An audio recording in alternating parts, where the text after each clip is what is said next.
Hello everyone, this is D Kumar sir, English trainer and motivator. आज के इस video में मैं आप लोगों के लिए पैसा एक रूप अनेक लेके आया हूँ। देखिए, पैसा तो एक ही है, लेकिन इनके रूप अनेक हैं।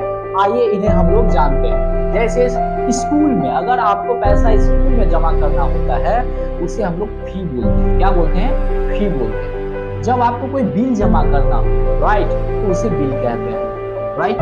अगर रिश्वत, अगर टेबल के नीचे से पैसा ले रहे हैं आप, राइट, रिश्वत ले रहे हैं, तो उसे आप लोग ब्राइब कहते हैं, राइट। इसका रंगदारी, अगर कोई रंगदारी से पैसा आपको मांगता है, राइट, या आप किसी से मांगते हैं, उसे एक्सटॉर्शन कहा जाता है, एक्सटॉर्शन, राइट। कर्ज, कर्ज के रूप में अगर आप किसी से पैसा लेते हैं तो उसे लोन कहा जाता है।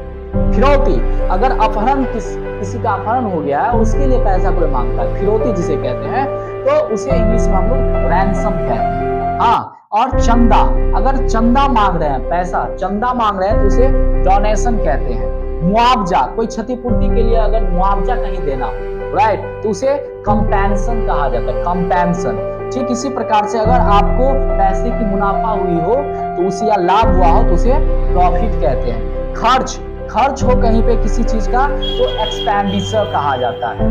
बचत, अगर पैसे की बचत हो रही है, उसे हम लोग सेविंग्स के नाम से जानते हैं। इनाम मिला हो, पैसा इनाम मिला हो, तो रिवार्ड कहते हैं। और बख्शीश, अगर होटल वगैरह में आप लोग जाते हैं और टिप्स देते हैं वेटर को, तो उसे टिप के नाम से हम लोग जानते हैं। घाटा लग गया हो पैसा की, घाटा लग गया हो पैसा का, उसे लॉस के नाम से जानते हैं। तो दोस्तों, आप लोग देखिए, पैसा तो एक ही है, लेकिन इनके रूप अनेक हैं। तो इन्हें आप लोग सीखें और इंग्लिश में चार चांद लगाएं। Thanks for watching.